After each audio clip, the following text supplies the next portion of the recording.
저는 오늘 빌립보서 1장 3절로 11절에 있는 말씀을 중심으로 해서 바울의 감사가 된 빌립보 교회, 이런 제목으로 오늘 추수감사 주일을 맞이해서 특별히 빌립보 교회를 생각하면서 하나님 앞에 우리가 어떤 점에서 감사해야 될지, 그것을 오늘 본문을 통해서 살펴보도록 하겠습니다. 먼저 빌립보 교회가 어떻게 개척이 되었는지 그 설립 배경에 대해서 살펴보죠. 사도행전 16장 6절로부터 40절에 잘 기록이 되어 있고, 또 빌립보서를 우리가 보게 되면은 빌립보 교회의 모습에 대해서 우리가 잘 알 수가 있습니다. 바울이 2차 선교 여행 시에 성령의 인도하심 속에서 아시아 내륙을 향해 가지고 계속해서 선교를 하려고 그렇게 계획하고 활동을 했는데, 갑자기 삼위일체 하나님께서 바울의 발걸음을 멈추게 하시고 드로아로 내려가게 하셔서 거기서 배를 타고 유럽의 첫 도시로서 빌립보로 가게 하셨습니다. 바울은 늘 하루에 5번, 당시에 유대 랍비들이 그런 기도하는 하나의 습관을 가지고 있었는데, 밤중에 기도하는 중에 성령께서 마게도니아인의 환상을 보게 하셔서 유럽으로 인도하시는, 배를 타고 마게도니아로 가게 하시는, 바로 이것이 하나님의 뜻인 것을 저로 하여금 알게 하고, 그래서 바울이 여기에 순종하게 된 것입니다. 이 빌립보는 BC 4세기에 알렉산더 대왕의 아버지 필립 2세에 의해서 이 지역에 아주 큰 금광이 발견이 되었습니다. 그래서 금광 개발을 목적으로 해서 개척이 된 도시였습니다.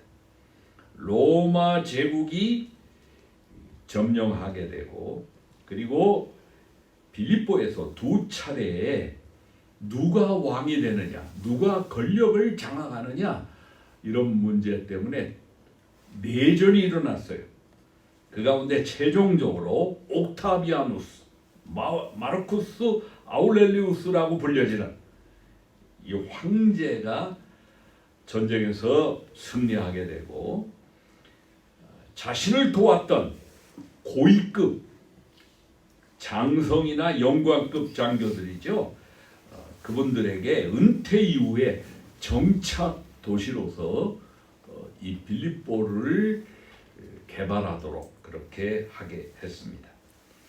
빌립보 시민들은 로마로부터의 특권을 받았어요. 상당한 자율권을 누리는 그러한 도시였습니다.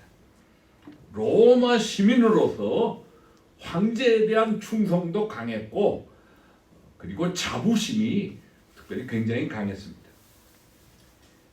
빌립보는 또한 마게도니아라고 하는 광대한 지역의 길목에 위치한 일종의 통상 도시로서 많은 물자, 정보, 문화가 모여지고 교류가 되던 그런 도시였습니다.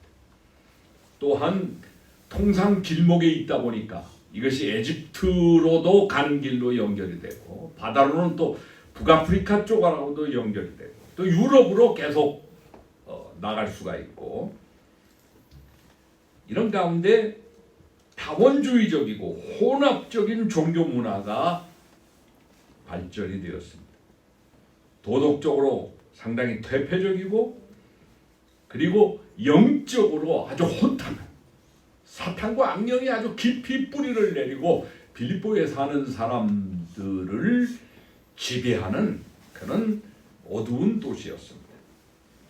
그런데 선교의 주인이 되신 삼위일체 하나님께서 바울 일행을, 여기에는 누가도 있습니다, 실라도 있습니다, 그리고 디모데도 있었습니다. 바로 이런 분들을 유럽 대륙의 첫 도시로서 그동안은 아시아에서만 활동을 했는데 소아시아 지역이죠. 그런데 2차 선교여행 때 유럽으로 가게 하신 것이죠. 하나님이 직접적으로 인도하신 것입니다. 첫 도시인 빌립보를 방문하게 하신 것입니다. 여기에는 하나님의 놀라운 경륜이 계셨습니다. 여러분, 오늘 우리 포도나무 교회가 이 지역에 이렇게 개척이 되고 성장하는 이 배후에 하나님이 경륜이 있다고 하는 것을 믿으시기 바랍니다. 교회 주인이 하나님이십니다. 앞으로 우리 포도나무 교회에 대한 모든 계획을 하나님이 가지고 계십니다. 하나님께서 우리 목사님에게 위로부터의 특별한 지혜를 주시고 또 우리 장로님에게, 우리 집사님들에게, 우리 모든 교우들에게 한 마음이 되게 하셔서 교회 배우인, 교회 주인이 되신 하나님께서 선하게 합력해서 선을 이루게 하시며 가장 최고의 길로 우리 교회를 인도하심을 통해서 지역사회, 아직도 주님을 통한 구원의 은혜를 알지 못하는 많은 불신자들에게 이 천국 복음을 힘있게 전파하게 하시고, 그래서 구원받을 사람들을 구원하게 하시고, 그것은 작은 일입니다.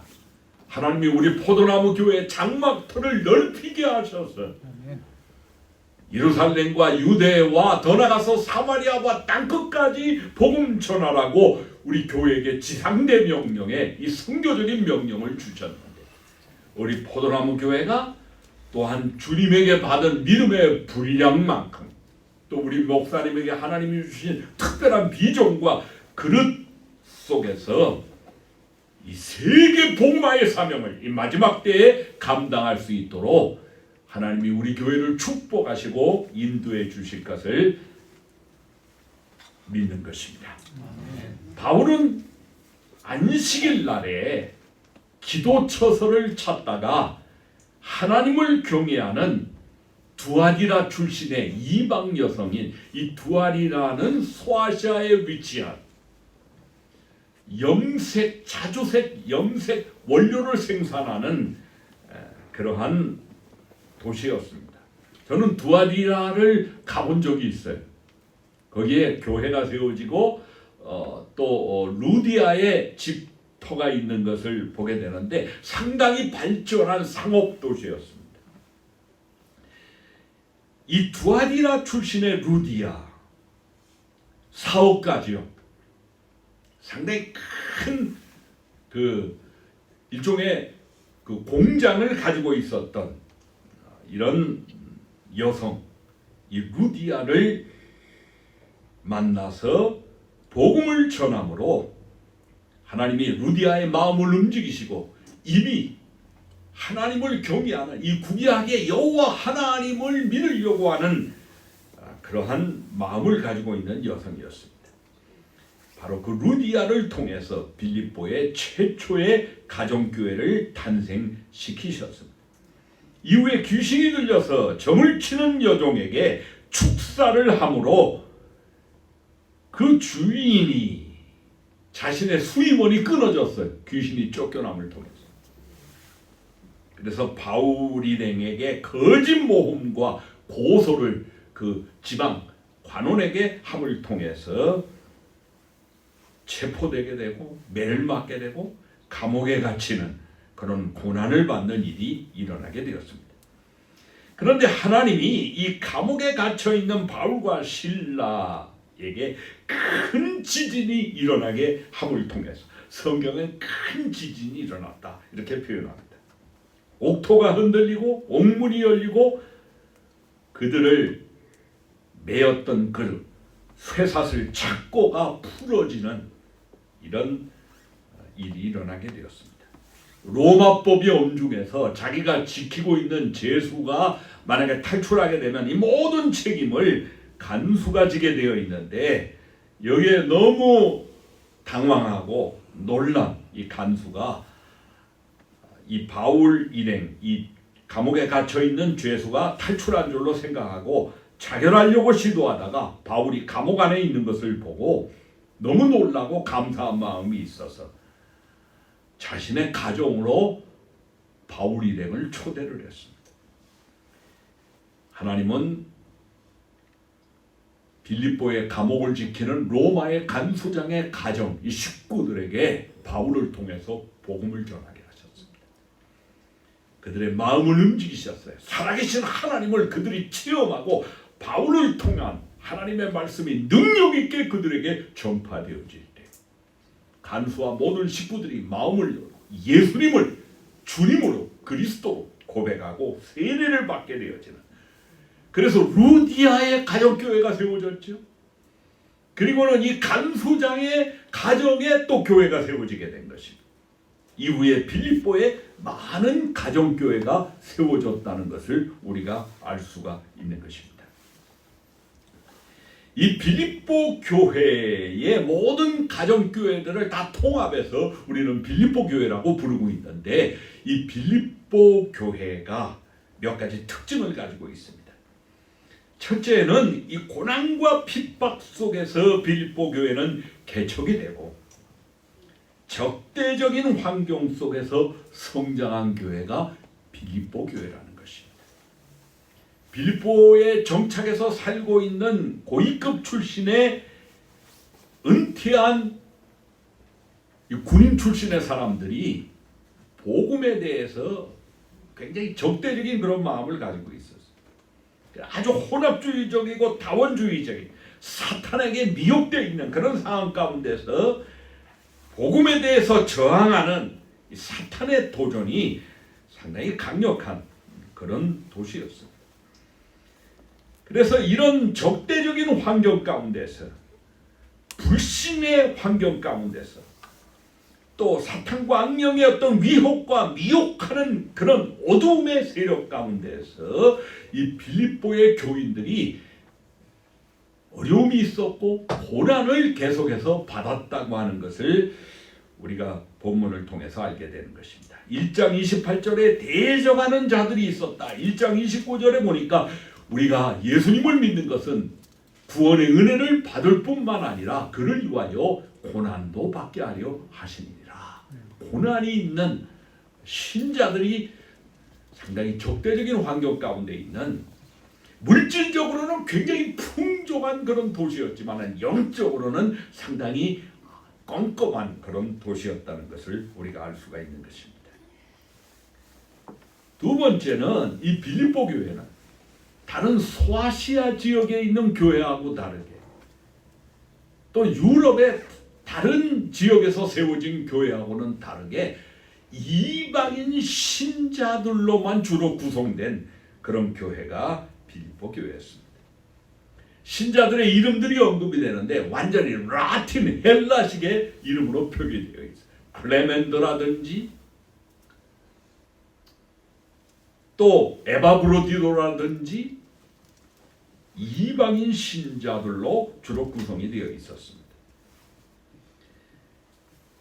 그리고 빌립보의 신자들은 아주 이 혼합주의적인 그런 종교 문화 속에 있는 이 빌립보 가운데서 바울을 통해 복음을 듣게 될 때 살아계신 하나님을 체험적으로 경험하는, 그래서 예수를 믿게 된 그런 이방인 초신자들로 구성이 된 교회였습니다. 또한 하나님은 루디아처럼,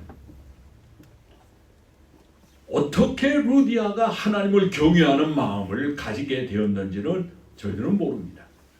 그러나 하나님은 이 루디아를 예비하셔서 이 루디아를 바울에게 붙여주셔서 빌립보가 아무것도 없는 그런 황무지 같은 그런 지역이 아니라 루디아의 가정에서 교회가 시작이 되도록, 그것을 기반으로 해서 빌립보 전체에 많은 가정교회가 세워지도록 보이지 아니하는 하나님의 예비하시는 손길이 있었다고 하는 것입니다. 겉으로 볼 때는 아무것도 없는 것 같아요. 정말 아주 인간적으로는 불가능해 보이는 그런 상황에서도 하나님의 성령님이 우리를 감동하시고 우리의 마음을 하나로 묶으시고 그래서 뭔가를 결정하고 그것이 하나님의 인도하심일 때 거기에는 하나님의 예비하시는 손길이 있다고 합니다. 루디아를 예비하시는 하나님의 손길이 있었다고 하는 것. 하나님이 통치하시고 하나님이 다스리시고 하나님이 인도하시는 그런 하나님의 역사가 우리 교회 배후에 있다고 하는 사실을 여러분 믿으시기를 바랍니다. 인간으로는 불가능하게 보입니다. 내가 거기 가서 어떤 일을 하게 될 때, 또 교회가 개척되어지게 될 때 너무나도 열악한 환경이 아무것도 없어요. 과연 우리가 무엇을 할 수 있을까? 어떤 일이 일어나게 될까?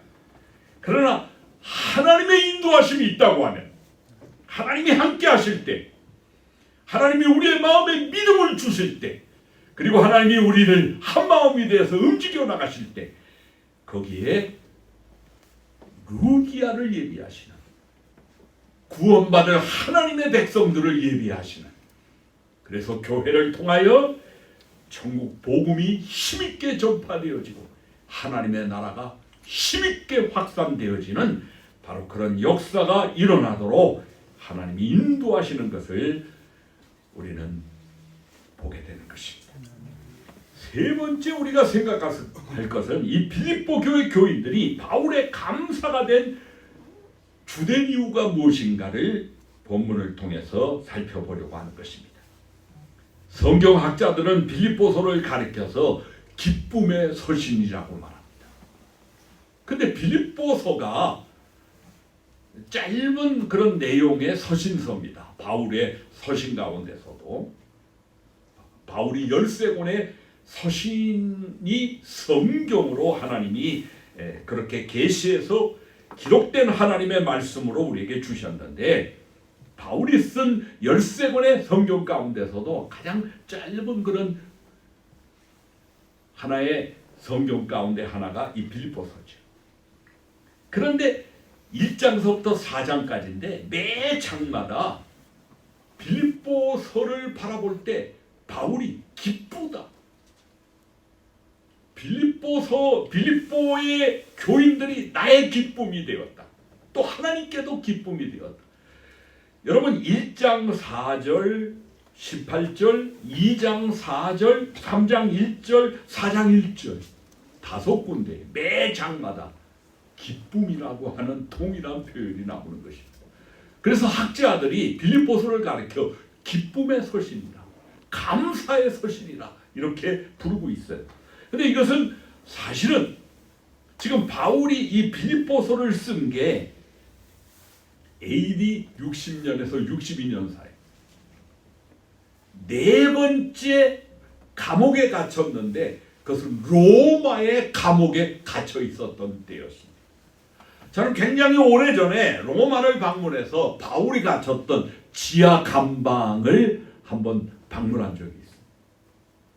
이렇게 지하가 쑥 내려가는데 그냥 그 감방 안이 온통 차가운 대리석 돌로 다 돼 있어요. 그러니까 습기가 차고 그 다음에 춥고 그런 깊은 지하 감방, 그것도 아마 그 골방 가운데 바울이 갇혀 있었을 것입니다. 인간적으로는 가장 어려운 환경입니다.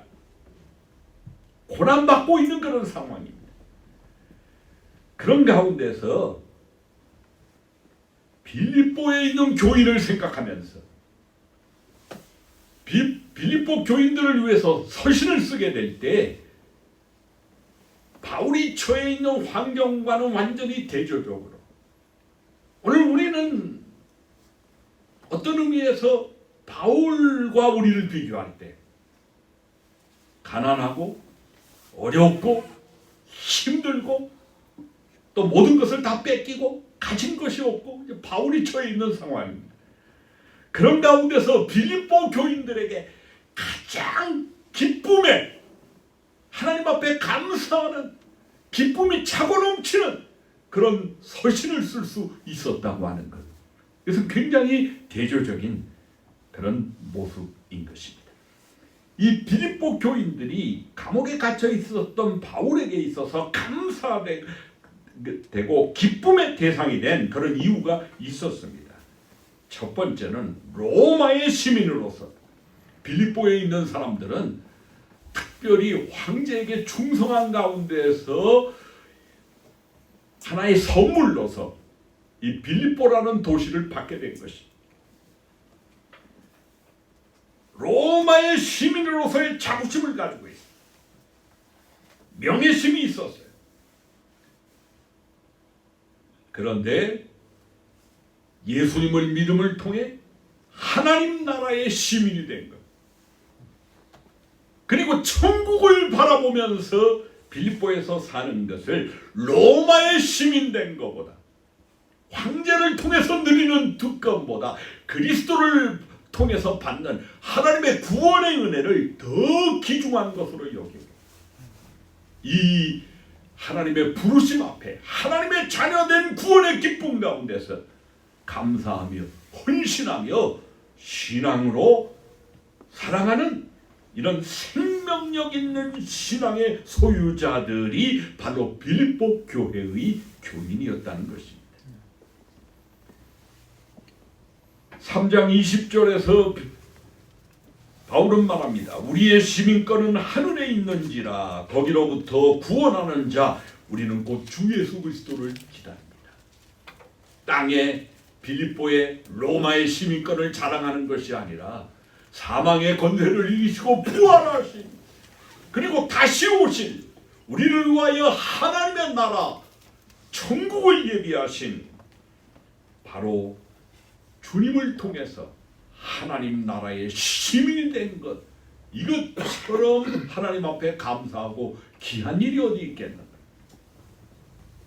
바로 이런 믿음을 가진 빌립보 교회를 생각할 때 감사하고 기뻐했다고 하는 것입니다. 이러한 빌립보 교회의 믿음은 바로 예수님을 믿는 그 믿음 가운데서 예수님의 모범을 받게 되어지는 그런 생명력 있는 믿음이었습니다.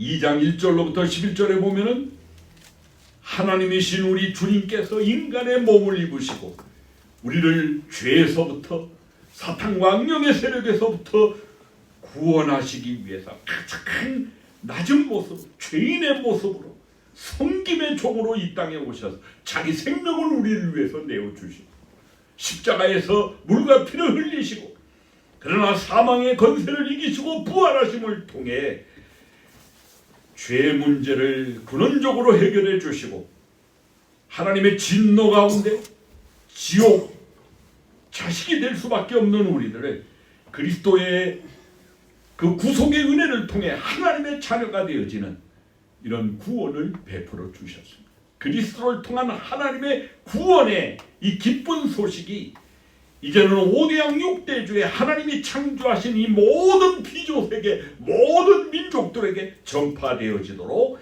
하나님이 그렇게 하셨다고 하는 것입니다. 또한 이 빌립보 교회의 교인들의 이러한 믿음의 모범은 바로 3장 1절로부터 16절에 나와 있는 바울의 모범이기도 한 것입니다. 바울은 히브리인 중에 히브리요 나는 베냐민 지파요. 특별히 유대인들은 베냐민 지파에 속해 있을 때 굉장한 자부심을 갖고 있는 그런 어떤 특권의식이 있었습니다. 그리고 바울의 부모는 길리기아의 굉장히 성공한 상인으로 굉장히 부유한 집안이었습니다. 그는 세상적으로 많은 것을 누렸습니다. 당대의 최고의 학문을 배웠습니다. 심지어는 부모가 상당히 재정적으로 부유한 가운데 있었기 때문에 이 바울을 예루살렘으로 유학을 보내가지고 당대 최고의 랍비 가말리아의 문화 가운데서 또한 공부를 하도록 그렇게 했습니다. 그러나 예수 그리스도를 믿기 이전에 그리스도를 통해서 하나님의 부름을 받기 이전에 자신의 모습을 생각하며 내가 이전에 누렸던 세상의 모든 부귀라든지 유대인으로서 율법에 대한 어떤 확신이라든지 이 모든 것은 예수 그리스도를 통한 하나님의 구원의 은혜와 비교할 때 이것은 좀 극단적인 표현을 합니다. 비교도 안 된다. 이건 배설물과도 같다. 내가 어떻게든지 그리스도를 알고 그리스도 안에서 부활의 주님의 은혜를 누리며 주님이 나에게 부르시는 이러한 부름의 상을 향해서 나는 지금도 최선을 다해가는, 이것이 나에게는 가장 축복된 삶이다. 이것이 바울의 고백인 것입니다. 17세기에 영국과 미국의 청교도인들의 모습이 바로 빌립보 교회 교인들의 모습과 동일한 것을 우리가 발견하게 됩니다. 16세기 말에 영국의 헨리 8세가 통치했습니다.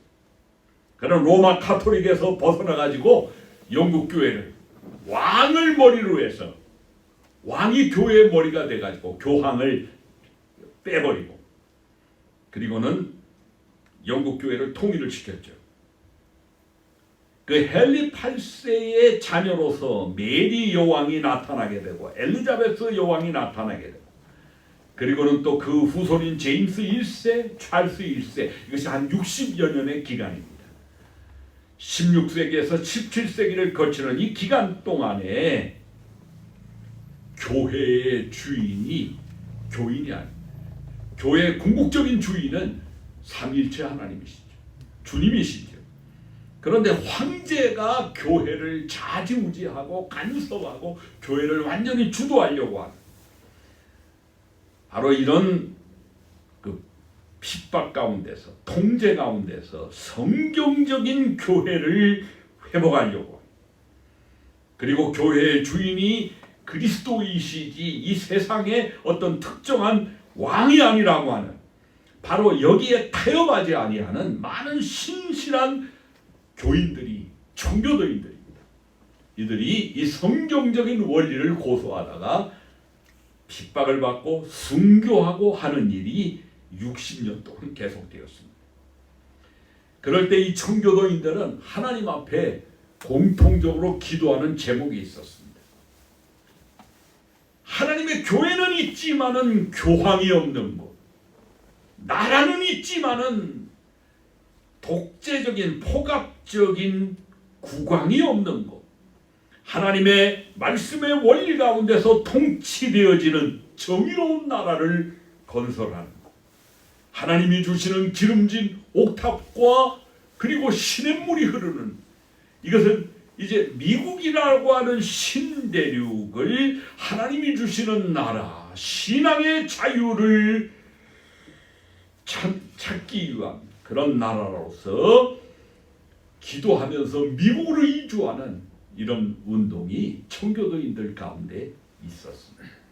그래서 1620년서부터 1640년에 약 5만여 명의 영국의 청교도인들이 미국으로 정착을 하죠.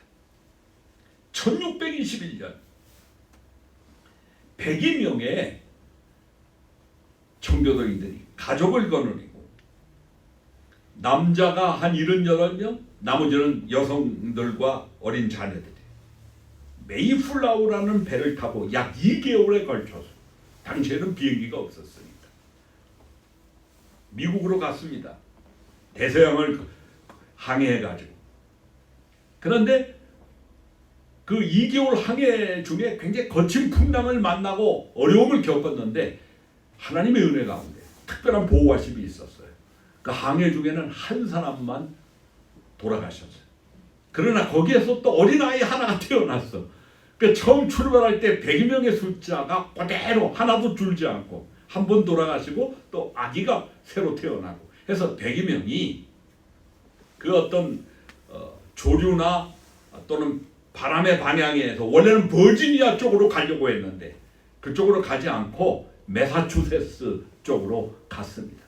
그래서 코드 해안에 도착을 했어요. 나중에 그곳 이름을 본인들이 영국에서 출발한 항구 플리마우스라는 그 이름으로 그곳에 이름을 붙였어요. 매사추세츠 플리마우스에 8월 중순에 도착을 했습니다. 바로 겨울이 다가왔어요. 미국의 동부, 저는 보스턴에 아들이 거기서 거의 한 7년을 살았기 때문에 공부하느라고. 근데 보스턴을 갔는데 겨울이 얼마나 추운지 모릅니다. 눈이 오면은 뭐 눈이 그냥 한 2, 3m 쌓이는 영국의 최초의 식민지였죠. 바로 그 지역의 청교도인들이 정착을 한 것입니다. 거기서 겨울이 다가와서 한 3개월 동안 겨울을 지나는 동안에 추위 가운데 나무를 까서 통나무로 집을 짓고 뭐 이랬지만 또 먹을 것이 부족하고 식량을 어떻게 구해야 될지 몰라서 또 농사를 새로운 기후와 이 풍토 가운데서 어떻게 또 농사를 지어야 될지 그러니까 모든 것을 알지 못하는 가운데서 절반 이상이 죽습니다. 한 50여 명만 살아남아요. 그런데 그들이 포기하지 아니하고 낙심하지 아니하고 끝까지 그 얼어붙은 땅을 개간하고 씨를 뿌리고 집을 짓고 교회를 세우고 이러면서 한 해를 지났을 때 11월 늦은 가을 추수를 하게 되었는데 하나님의 축복 가운데서 아주 풍성한 결실을 맺게 되었습니다. 너무너무 감사해서 그들이 11월 한 셋째 주 되는 그 주간에 주일날 모여서 하루 종일 하나님 앞에 시편을 중심으로 해서 감사하는 찬양을 올리고 예배를 드리는 그리고 그 다음 날에는 또 본인들이 모여서 결실을 맺은 그런 모든 음식 그 곡식들을 가지고 와서 서로 가난하고 어려운 사람들을 돕고 서로 나누고 성도의 사랑의 교제를 하고 그 다음에 세 번째 날에는 특별히 이 미국에 정착하고 땅을 개간하고 농사하고 하는 가운데 원주민인 인디언들이 굉장히 많이 도움을 줬습니다. 그래서 90여 명의 인디안들을 초대를 했습니다. 근데 그분들이 그냥 온 것이 아니라 칠면조 고기를 가지고 왔어요. 이 영국에서 온 사람들은 칠면조 고기를 이게 먹는 건지 안 먹는 건지 몰랐어요. 왜냐하면 미국에서 이 야생 칠면조가 있었고 영국에는 없었기 때문에. 근데 인디안 원주민들이 칠면조를 먹는 법을 알려줬습니다. 그래서 추수감사절 날 칠면조 고기를 먹는데 그러면 얼마나 맛있는지 모릅니다. 칠면조 고기가 고기도 많고 그리고는 호박 파이, 호박 구운 거. 그 인디안의 음식입니다. 가지고 와서 아주 풍성한 하나님 앞에 감사하는 그러한 추수 감사 주일을 지나게 되었습니다. 매사추세츠의 초대 지사였던 윌리엄 브래들리 그리고 미국 최초의 대통령이 된 영국에서부터 식민지에서부터 벗어나서 미국이 독립했죠. 거기에 초대 대통령인 조지 워싱턴 그리고 남북전쟁을 통해서 아프리카에서 온 흑인 노예들을 완전히 해방시키 그래서 그분들을 미국의 하나의 백인과 더불어 동등한 시민으로서 그분들을 인정하는 이런 노예 해방운동을 벌였던 남북전쟁의 주인공이었던 에브라함 링컨 다 독실한 신자 이분들이 중심이 돼서 청교도인들이 미국에 정착해서 하나님 앞에 추수감사 주일로서 서로 감사하며 예물을 드리고 하나님 앞에 영광을 돌린 이것을 기념하여서 국가적인 기념일로 그리고 미국 교회의 특별한 종교절기로서 이 추수감사 주일을 제정을 해서 지금까지 11월 넷째 주 목요일을 기점으로 추수감사 주일을 지내고 있는데 이것이 전 세계에 소개가 되었습니다. 원래 이 추수감사 주일의 의미는 우리가 구약 성경에 보면은 출애굽기 23장 그리고 34장에 보면은 구약에 있어서 하나님의 백성인 이스라엘이 5월하고 6월 달에 밀농사를 짓게 돼요. 그들의 주식은 빵이기 때문에 이 밀을 재배하는데 거기에 첫 밀이 생산이 되게 돼요. 그 중에서도 가장 밀이 많이 이렇게 밀이삭이 되어 있는 아주 우량품인 이삭을 가지고 와서 하나님 앞에 먼저 예물을 드리는 하나님 앞에 감사하는 이런 종교 절기가 있었습니다. 이것을 맥추절이라고 불렀죠. 이 맥추절이 바로 추수감사절의 성경적인 유래가 된 것입니다. 그리고 이 청교도인들은 그 고난과 어려움 가운데서도 포기하지 않냐.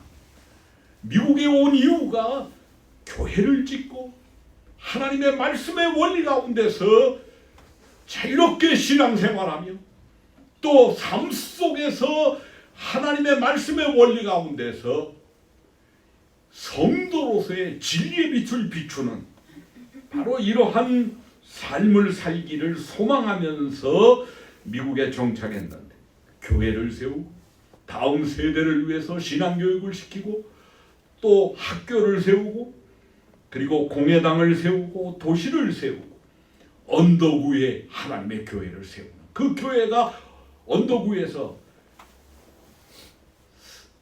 그 밑에 사는 거주민들의 모든 삶을 비추이는 바로 그런 이상적인 하나님의 말씀의 원리 가운데 통치되어지고 모든 사람들이 하나님을 경외하는 바로 그러한 사회를 건설하려고 하는 바로 그런 기도 제목 가운데서 미국을 건국하게 되었습니다. 이것이 오늘날 미국은 굉장히 세속화되고 여러 가지 문제가 많이 있지만은, 그러나 미국의 많은 기독교인들이 이 초대 미국을 건국한 청교도인들의 기도의 그 중심적인 마음을 지금도 가지고 있고, 또한 세계선교의 미국 교회가 여전히 앞장서고 있는 것을 보게 되는 것이죠. 청교도인들의 기도에 대한 하나님의 응답인 것입니다. 오늘날 미국은 아무것도 없는 황무지에서 출발했는데 오늘날 하나님의 축복 가운데서 인구라든지 자연자원이라든지 땅덩어리라든지 그것보다 훨씬 더 큰 나라들이 많아요. 중국은 더 크고 러시아는 더 커요. 그러나 하나님이 이 청교도인들의 기도에 응답하셨어요. 그래서 오늘 또 미국 교회가 뭐 여러 가지 문제가 많이 있지만은 그럼에도 불구하고 세계에서 선교사를 가장 많이 파고, 그리고 경제적으로도 물질적으로도 아주 부유한 바로 그런 나라로 이 청교도인들의 기도에 대한 하나님의 응답이 있는 것을 우리가 발견하게 되는 것입니다. 빌립보 교회 교인들은 고난과 핍박이 계속되는 이 적대적인 환경 가운데서 겸비하신 부활의 주님을 믿고 서로 간에 그리스도를 통해 나타난 이 하나님의 사랑으로 사랑의 공동체 코이노니아를 이뤘다고 하는 것, 바로 이 일로 인해서 바울은 기뻐하고 기뻐했다고 하는 것을 우리가 2장 16절에서 알 수가 있는 것입니다. 빌립보 교회를 향한 고난과 핍박은 두려움의 대상이 아니라 이것은 하나님의 백성들이 극복해야 할 바로 그러한 대상인 것입니다. 그리스도로 말미암아 하나님이 우리에게 은혜를 주신 것은 다만 그를 믿을 뿐만 아니라 또한 그를 위하여 고난도 받게 하십니다. 고린도 이 빌립보 교인들이 가지고 있는 그러한 마음이었습니다. 고난과 어려움은 빌립보 교회의 교인들에게 이것은 어떤 방해가 아니라 신앙의 경주에 있어서 천성을 향해 걸어가는 순례자의 여정에 있어서 저들을 반해한 것이 아니라 오히려 하나님의 선하신 뜻과 계획이 이루어지는 하나님의 축복의 손길로 나타나곤 하였습니다. 하나님은 고난을 통해서 빌립보의 교인들을 연단해서 저들 가운데 모든 불순물들을 다 씻어내셨어요. 고난받기 전에는 하나님에 대해서 제대로 잘 알지를 못했지만은 고난과 어려움을 통해서 살아계신 하나님을 만나게 되고 경험하게 되고 하나님의 사랑과 하나님의 능력을 체험하게 될 때 그들이 영적으로 하나님의 아들과 딸로서 아이가 아니라 어른으로 성장하는 바로 이런 축복이 빌립보 교인들에게 나타났다고 하는 것입니다.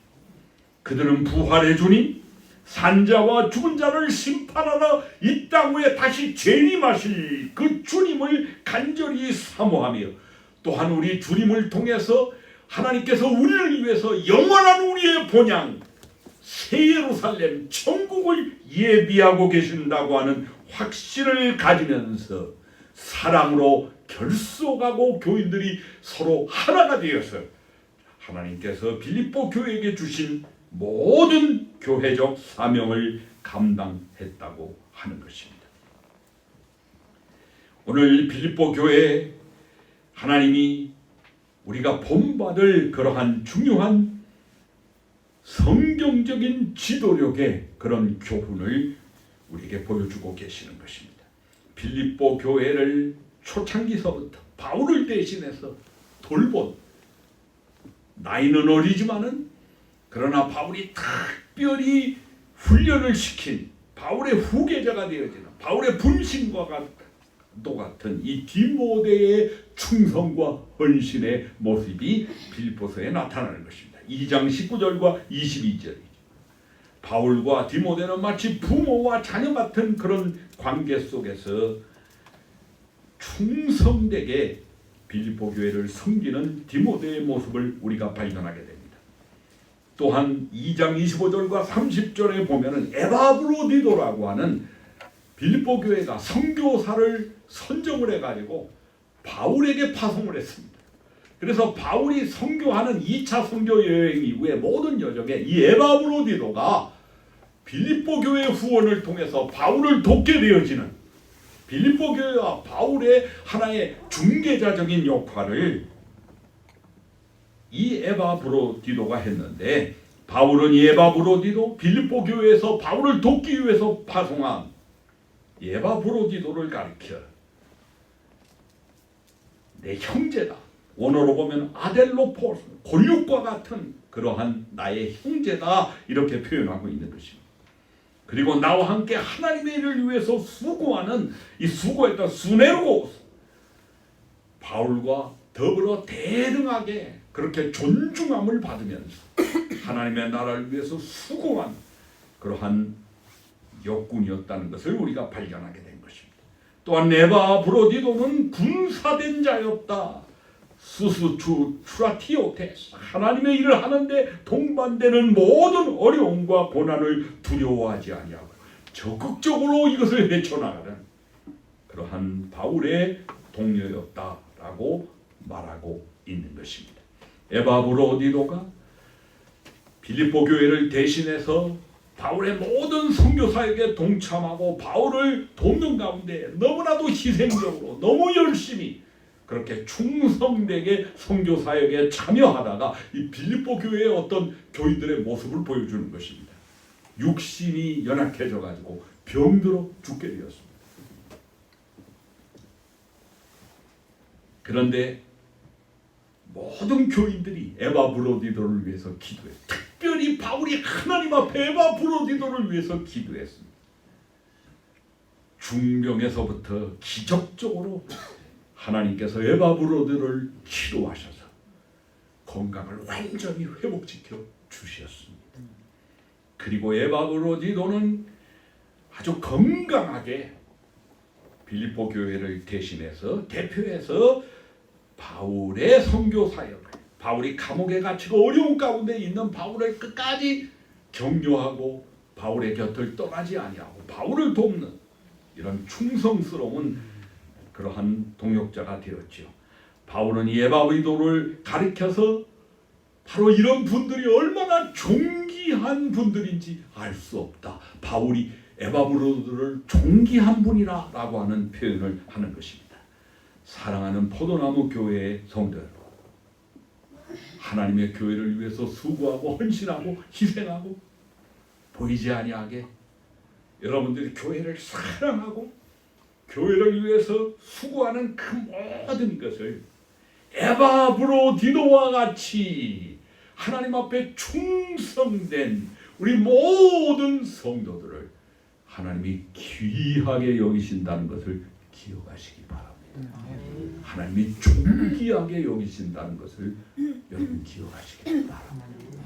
많은 것을 가지고 모든 것이 풍족한 가운데서 주의 일을 한다고 할 때 내가 아무리 열심히 노력을 해도 별로 이렇게 눈에 띄지는 않아요. 그러나 어려운 환경 가운데서 또 어려운 여건 가운데서 우리가 주님을 위해서 정말 최선을 다하고 믿음으로 행하고 하나님 앞에 헌신하며 충성되게 일하게 될 때 하나님은 그것을 굉장히 귀하게 여기시는 것입니다. 하나님의 축복이 나타나는 것을 볼 수가 있습니다. 하나님이 기도에 응답하시는 것입니다. 하나님이 자손들에 대해서 축복의 은혜를 베풀어 주십니다. 어제나 오늘보다도 미래가 우리가 알지 못하는 하나님의 놀라운 은혜가 충성된 하나님의 종들의 그 삶 속에서 나타나는 것을 보게 되는 것입니다. 하나님의 보호하심이 있습니다. 하나님의 공급하심이 있습니다. 하나님의 인도하심이 있는 것을 여러분 믿으시기를 바랍니다. 바울은 빌립보 교회 특별히 여성 지도력 가운데 유오디오와 순두개가 서로 다퉜습니다. 갈등이 있었습니다. 이것을 경고하고 어떤 상황에서도 서로 하나가 될 것을 유오디오와 순두개, 루디오와 같은 여성 지도자였는데 이분들이 마음이 하나가 될 것을 권면하고 있는 것입니다. 또한 빌립보 교회는 클레멘드 같은 그러한 지도자가 있었습니다. 이분은 완전히 섬김의 지도력, 종의 지도력의 표상입니다. 예수님의 모습을 본받은 것이죠. 서버널 리더십입니다. 4장 3절에 보면은 여성들을 도왔다는 표현이 나옵니다. 근데 빌립보에서는 완전히 남성 위주의 문화입니다. 여성들은 굉장히 소외되어 있었어요. 또 사회적으로 여성들은 별로 내세우진 않았습니다. 완전히 남성들이 위주가 돼서 모든 걸 이끌어 일종의 군사 문화의 연장선이죠, 빌립보가. 그런데 사회적인 약자인 연약한 이것은 하나의 상징적인 표현입니다. 이런 여성들을 도왔던 클레멘트, 바로 이것은 섬김의 지도력을 우리에게 보여주는 것입니다. 이 클레멘트에 대해서 바울이 그 이름을 언급할 정도 하나님이 이러한 귀한 교인들을 우리 빌립보 교회에 허락해 주셨습니다. 이것으로 인해서 바울이 빌립보 교회를 생각할 때마다 하나님 앞에 감사하고 기뻐하는, 그래서 기쁨이라는 표현이 매 장마다 나오는 바로 그러한 기쁨의 서신이 될 것입니다. 오늘 우리 포도나무 교회 하나님 앞에 정말 기쁨을 드리고 영광을 돌리는 바로 그러한 교회로서 빌립보 교회의 모습을 본받는 그런 오늘 추수감사 주일에 우리 교회, 우리 모든 교인들이